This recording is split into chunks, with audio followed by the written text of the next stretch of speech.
Hello बच्चों, last video में मैंने आपको बताया डायमेंशन, उसके एप्लीकेशन मैंने बताया था। आज मैं बता रहा हूँ एरर्स और उसको कैसे एस्टिमेट करते हैं। मेरा फोकस आज उसी पे है। तो सबसे पहले बात करते हैं एरर किसे कहते हैं। तो एरर का जो डिफिनेशन दिया जाता है, the difference between the measured value and true value, या आप true value minus measured value भी आप कह सकते हैं। तो जो एरर का जो डिफिनेशन होगा, एरर उसको हम लोग कैसे डिफाइन करते हैं? It is the difference between measured value minus true value. अब ये ट्रू वैल्यू और मेजर्ड वैल्यू क्या है, इसको समझिए।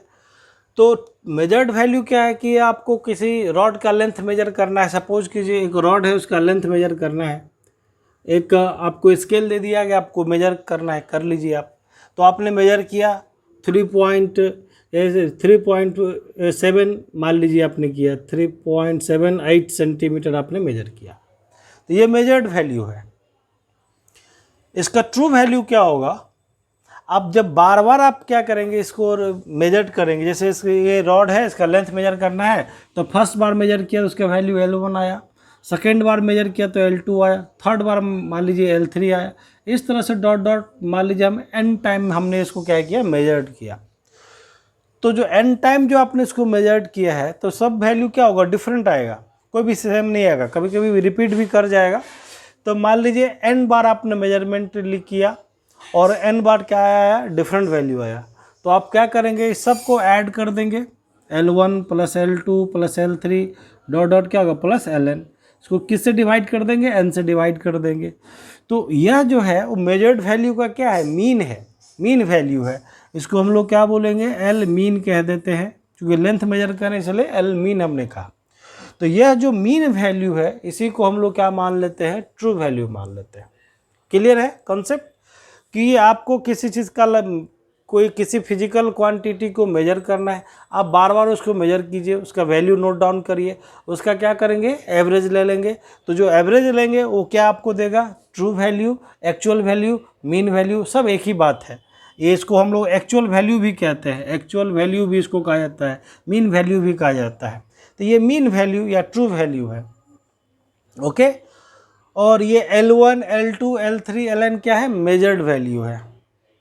अब इस मीन वैल्यू में से अगर हम लोग क्या करेंगे, मेजर्ड वैल्यू को अगर सब्ट्रैक्ट करेंगे तो जो डिफरेंस आएगा वही क्या कहलाएगा, आपका एरर कहलाएगा। अब ये हो सकता है कि जो मीन वैल्यू है वो L1 से बड़ा भी हो सकता है, छोटा भी हो सकता है। तो बड़ा हो जाएगा, अगर मान लीजिए मेजर्ड वैल्यू अगर ट्रू वैल्यू से ज़्यादा होगा तो एरर क्या होगा, पॉजिटिव हो जाएगा। अगर ट्रू वैल्यू अगर मान लीजिए अगर क्या बड़ा हो जाएगा किससे, मेजर्ड वैल्यू से, तो एरर क्या होगा, नेगेटिव भी होगा। ठीक है। तो आपकी क्लियर हो गया होगा कि ये ट्रू वैल्यू और मेजर्ड वैल्यू क्या किसे कहेंगे। L1 L2 ये क्या है, मेरा मेजर्ड वैल्यू है, और ये सब का जो मीन है वो मेरा क्या है, ट्रू वैल्यू है। इस दोनों के बीच का जो डिफरेंस होगा, इंडिविजुअल जो मेजर्ड वैल्यू है और मीन वैल्यू के जो बीच का जो डिफरेंस है, वही मेरा क्या कहलाएगा, एरर कहलाएगा। ठीक है। अब ये एरर अराइज क्यों होता है? अब हम लोग किसी फिजिकल क्वांटिटी को मेजर करेंगे तो उसमें ये एरर होता क्यों है, क्या कॉज क्या है? तो सबसे पहले कॉज को जानने से पहले हम इस एरर को क्या करते हैं, क्लासिफाई कर लेते हैं। क्लासिफाई करते हैं ब्रॉडली। हम एनसीईआरटी किताब का जो बुक है उसको हम लोग रेफरेंस हम ले रहे हैं। तो कि उसमें एरर को दो भागों में डिवाइड किया गया है। एक को हम लोग बोलते हैं सिस्टमेटिक एरर कहेंगे, और जो दूसरा है उसको हम लोग बोलते हैं रैंडम एरर। तो सिस्टमेटिक एरर क्या है कि वह एरर जिसमें जो मेजर्ड वैल्यू का जो साइन होगा वो क्या होगा, एक पर्टिकुलर साइन होगा, चाहे तो पॉजिटिव होगा या नेगेटिव होगा। जो एरर होगा, या ऐसे कहिए जो एरर का जो साइन होगा आइदर पॉजिटिव होगा या नेगेटिव होगा। ठीक है। अब पॉजिटिव नेगेटिव क्यों होता मैंने पहले बता दिया। तो वह एरर जिसका साइन क्या हो, आइदर पॉजिटिव हो और या निगेटिव हो, क्या कहलाएगा, सिस्टमेटिक एरर कहलाएगा। ठीक है। कोई एक ही उसका साइन होगा, चाहे तो पॉजिटिव होगा या नेगेटिव होगा। इसमें रैंडम एरर में क्या होगा, वो इरेगुलर होगा, कुछ भी हो सकता है, कभी पॉजिटिव कभी नेगेटिव, कुछ भी हो सकता है, कोई एक पर्टिकुलर साइन इसका नहीं रहेगा। इसीलिए इसको हम लोग क्या बोलते हैं, रैंडम एरर कहते हैं। और सिस्मेटिक में क्या होगा, साइन एक ही रहेगा। अब है कि सिस्मेटिक एरर क्यों होता है, क्यों एराइज होता है, तो उसके पीछे 3 रीजन है, 3-4 कारण है।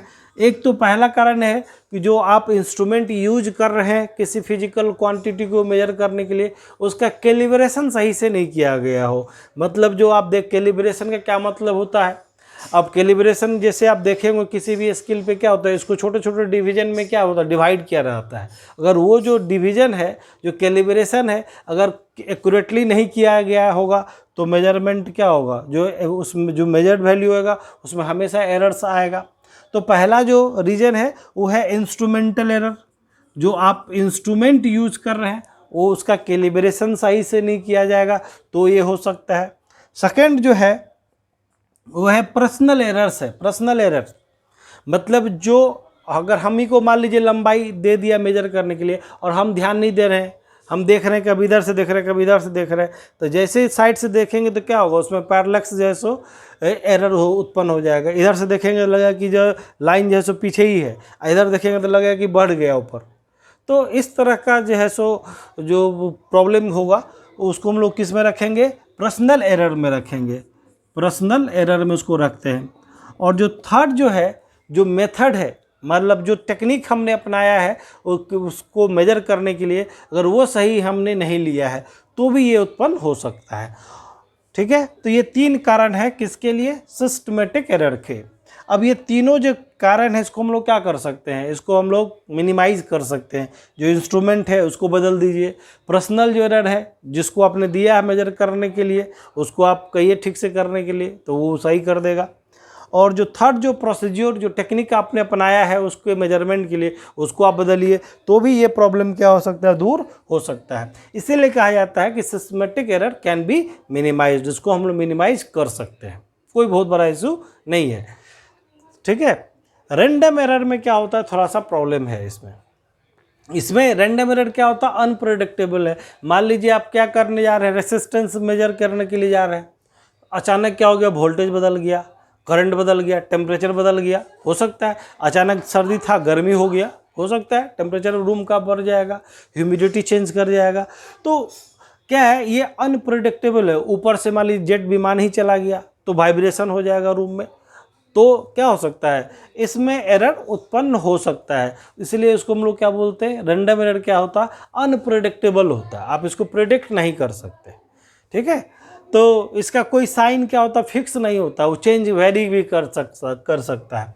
अब जैसे सिंपल सा लें, एग्जाम्पल के तौर पे ही बताएं। जैसे मान लीजिए ये सिलेंडर है, इसका हमको क्या करना है, डायमीटर मेजर करना है। तो देखने में तो काफ़ी यूनिफॉर्म लग रहा है, एकदम सब जगह सेम होगा, लेकिन आप मेजर करने के लिए जाएंगे तो हो सकता है कहीं पे ज़्यादा मोटा होगा, कहीं पतला होगा। ठीक है, तो अब इसको तो आप चेंज नहीं कर सकते, ये मटेरियल दिया आपको, इसका डायमीटर निकालना है। अगर इसको यूनिफॉर्मली नहीं मैन्युफैक्चर किया होगा तो जब इसको मेजर करने के लिए जाएंगे तो क्या होगा, एरर्स आएगा। तो इस पर कोई कंट्रोल है हमारा, कोई कंट्रोल नहीं है, तो किस में आ जाएगा, रैंडम एरर में आ जाएगा। ठीक है, तो रैंडम एरर को मिनिमाइज किया जा सकता है। आप क्या कीजिए, नंबर जो रिपीटेशन है, जो मेजरमेंट का जो रिपीटेशन है उसको बढ़ा दीजिए। मान लीजिए 5 के बदले 10 बार मेजरमेंट लीजिए, 10 के बदले 15 लीजिए, 15 के बदले 20 लीजिए। तो जैसे जैसे क्या करेंगे, आप नंबर ऑफ ऑब्जर्वेशन या रीडिंग ज़्यादा लेंगे उतना ही क्या होगा, उतना ही पोर्शन में जो रैंडम एरर क्या हो सकता है, कम भी हो सकता है। अगर हमने मेजरमेंट n टाइम्स लिया तो रैंडम एरर को मिनिमाइज किया जा सकता है 1/n टाइम्स, उसको हम लोग रिड्यूस कर सकते हैं। ठीक है, तो ये तो था एरर क्यों उत्पन्न होता है, ये मैंने बताया। अब हमें क्या करना है, एस्टिमेट करना है। अगर हम मान के चलिए कोई भी आप इंस्ट्रूमेंट से अगर मेजरमेंट लेंगे तो उसमें एरर आएगा ही आएगा। ठीक है, तो अब वो जो एरर जो आएगा तो उसको हम लोग क्या करेंगे, एस्टिमेट करेंगे कि कितना परसेंटेज एरर या रिलेटिव एरर या हम निकालेंगे। वो कैसे निकालते हैं वो हम बता रहे हैं, ध्यान दीजिए। तो एस्टिमेशन ऑफ एरर्स क्या होता है, सबसे पहले हमने क्या बताया कि आप जैसे सिंपल सा एग्जांपल हम ले रहे थे कि जैसे एक रॉड है, मान लीजिए उसका लेंथ मेजर करना है आपको। तो फर्स्ट बार मेजर किए तो मेजर वैल्यू कितना आया L1, दूसरी बार में कितना आया L2, तीसरी बार में L3 डॉट डॉट इस तरह से n बार में कितना आया Ln आया। तो हम लोग इसका क्या लेंगे, इसका लेंगे मीन लेंगे। तो मीन हमको क्या दे देगा, ट्रू वैल्यू देगा या एक्चुअल वैल्यू देगा। तो L मीन आप निकाल लीजिए, तो क्या होगा L1 से लेकर के Ln तक का सम डिवाइडेड बाय कितना होगा n। तो शॉर्टकट में लिखे तो समेशन हम लोग क्या लिख सकते हैं Li डिवाइडेड बाय कितना हो जाएगा n। ये L मीन हो गया। अब इस मीन में से अब इस ये मेजर्ड वैल्यू है इसका डिफरेंस निकाल देंगे, उसी को मैंने क्या कहा है एरर कहा है। अब हम लोग क्या करना है, हमको करना है एस्टिमेट करना है, एस्टिमेशन ऑफ एरर। तो उसमें सबसे पहला जो टॉपिक है उसको आपको समझना है एब्सोल्यूट एरर। एब्सोल्यूट एरर क्या होता है ध्यान दीजिए। तो एब्सोल्यूट एरर क्या है, the difference between the individual measured value and the mean value का जो डिफरेंस है उसका जो मैग्नीट्यूड होगा उसको हम लोग क्या, मैग्नीट्यूड मतलब क्या, सिर्फ उसका पॉजिटिव वैल्यू, साइन नहीं देखना है, पॉजिटिव नेगेटिव नहीं देखना है, बस उसका पॉजिटिव वैल्यू लेना है। ठीक है, तो मीन वैल्यू और मेजर्ड वैल्यू के बीच का जो डिफरेंस होगा उसी को हम लोग क्या बोलेंगे, उसका जो मैग्नीट्यूड होगा वो मेरा क्या हो जाएगा एब्सोल्यूट एरर। तो एब्सोल्यूट एरर को जैसे हम लेंथ के लिए लिखे हैं तो एब्सोल्यूट एरर को हम लोग रिप्रेजेंट करेंगे डेल एल मॉड से, मॉड लगा देंगे, पॉजिटिव नेगेटिव होगा तो सब क्या होगा पॉजिटिव होगा। तो डिफिनेशन के अनुसार क्या होगा, डिफिनेशन के अनुसार मान लीजिए कोई मेजर्ड वैल्यू है एल, एन है, एनवा ले रहे हैं, माइनस क्या हो जाएगा एल मीन हो जाएगा। अब यहाँ पे क्या होगा, यहाँ एन लगा दीजिए, क्योंकि हमने कौन सा मेजर्ड लिया एल एन वाला लिया था, तो ये हो जाएगा। अगर नहीं समझ में आया होगा तो इसको समझिए, जैसे ये L1 में से L मीन को घटा दीजिए तो L1 माइनस L मीन, तो ये फर्स्ट मेजरमेंट वाला है ना, तो इसके बीच का डिफरेंस हुआ। अब इसको क्या कर देना है, इसको मॉड लगा देना है। और सिम्बॉलिकली इसको कैसे लिखेंगे, डेल L1 लगा दीजिए, तो ये क्या कहलाएगा, ये एब्सोल्यूट एरर कहलाएगा। इसी तरह से सेकेंड बार में कितना मेजर किया गया है, L2 मेजर किया गया है, तो L2 माइनस क्या हो जाएगा L मीन, मॉड लगा दीजिए, ये क्या होगा डेल L2। इसी तरह से L1 L2 L3 dot dot कहाँ तक निकालेंगे, Ln तक हम लोग निकाल लेंगे। तो Ln निकालेंगे तो क्या होगा डेल Ln निकालेंगे तो हो जाएगा Ln माइनस हो जाएगा L मीन हो जाएगा। ठीक है, तो ट्रू वैल्यू और मेजर्ड वैल्यू के बीच का जो डिफरेंस निकाल लेना है उसको मॉड लगा देना है, क्या मिल जाएगा आपको एब्सोल्यूट एरर निकल जाएगा। अब आगे देखिए, ये जो एब्सोल्यूट एरर निकाले इसका क्या हम यूज़ करेंगे, क्या इसका बेनिफिट है। सबसे पहले बेनिफिट जानने से पहले अभी जो एब्सोल्यूट एरर निकाले हैं L1 से लेके Ln तक, इस सब का क्या करेंगे हम लोग मीन ले लेंगे, तो उसको बोलते हैं हम लोग मीन एब्सोल्यूट एरर कहते हैं, मीन एब्सोल्यूट एरर। तो सेकंड जो पॉइंट है वो क्या हो जाएगा mean absolute error, mean absolute error. तो मीन एब्सोल्यूट एरर को हम लोग सिंपली डिनोट करेंगे डेल एल और मीन कर देंगे। याद होगा एल मीन क्या था, ट्रू वैल्यू। अब ये मीन एब्सोल्यूट को हमने क्या लिखा डेल एल मीन कर दिया, तो ये किसके बराबर होगा, जो एब्सोल्यूट एरर जो आपने लिया है उसका क्या कर देना है मीन निकाल देना है। तो क्या होगा डेल L1 प्लस क्या होगा del L2 dot dot dot कहाँ तक डेल Ln तक जाएंगे, डिवाइडेड बाय कितना होगा n हो जाएगा। ये क्या हो जाएगा आपको मीन एब्सोल्यूट एरर निकल गया। ठीक है, तो एब्सोल्यूट एरर हमने देखा, मीन एब्सोल्यूट एरर को आप समझ गए होंगे। अब ये इसका क्या बेनिफिट है ये समझिए।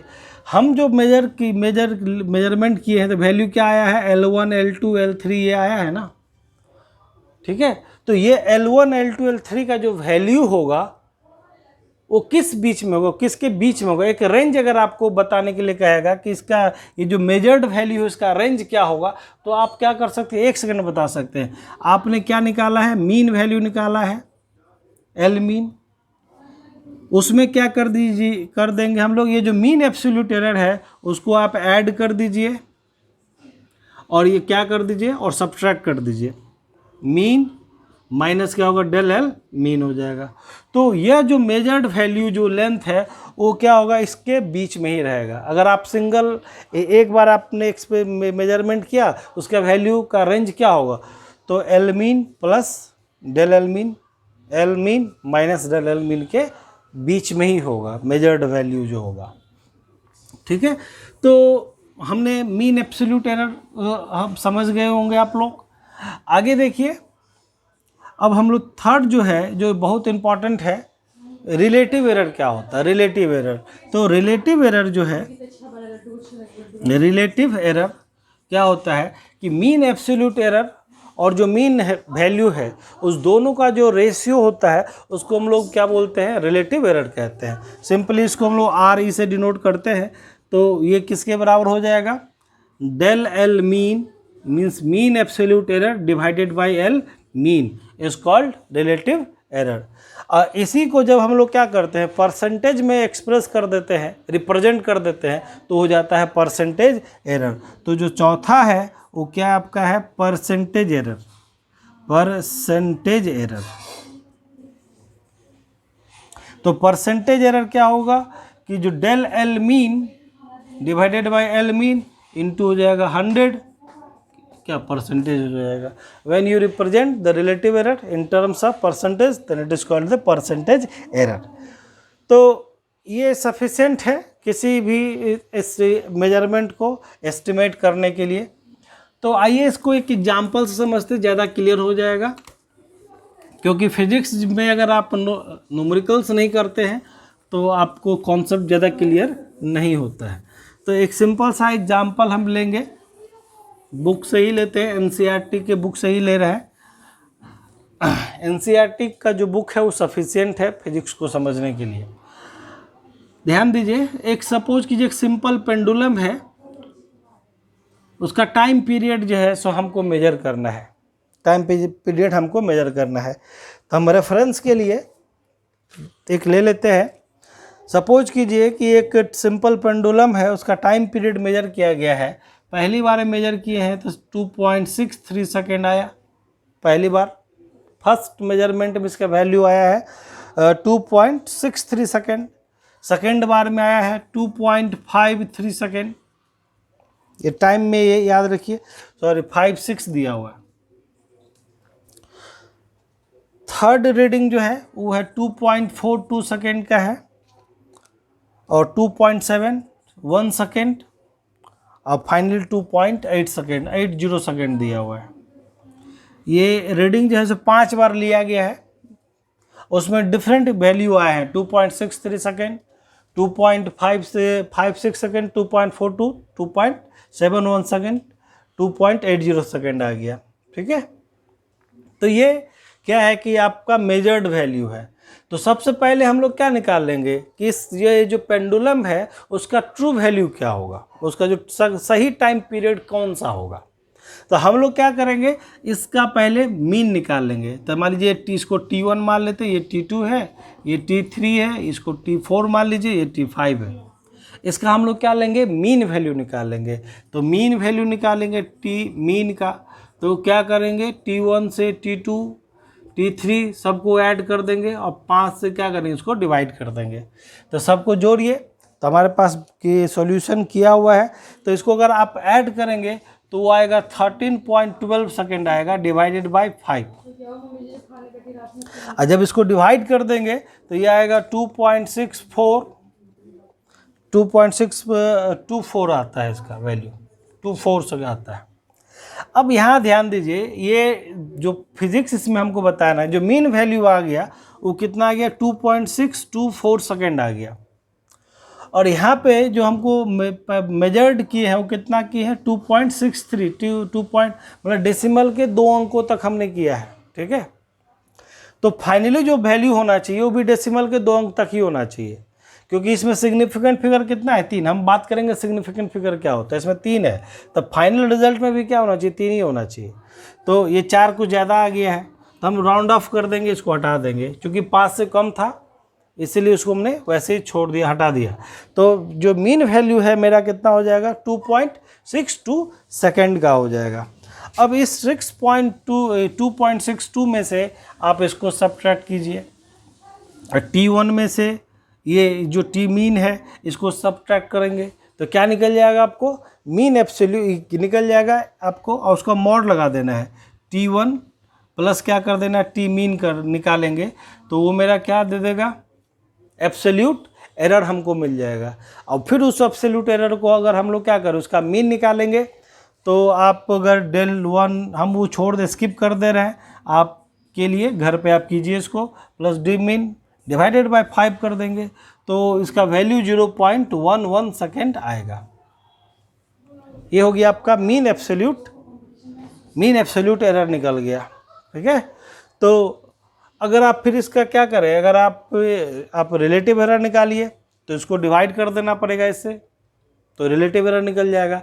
परसेंटेज एरर निकालना है तो 100 से मल्टीप्लाई कीजिए, परसेंटेज में व्यक्त हो जाएगा। तो इस तरह से हम लोग क्वेश्चन करते हैं, एस्टिमेशन ऑफ एरर्स में करते हैं। तो आई होप कि ये समझ में आ गया होगा आपको कैसे एस्टिमेट करते हैं हम लोग एरर को। तो नेक्स्ट वीडियो में मैं बताऊंगा सिग्निफिकेंट फिगर और राउंडिंग ऑफ बताऊंगा। आप मेरे साथ बने रहिए, इस सीरीज़ वीडियो लेक्चर सीरीज़ को देखते रहिए और एंजॉय कीजिए। Thank you.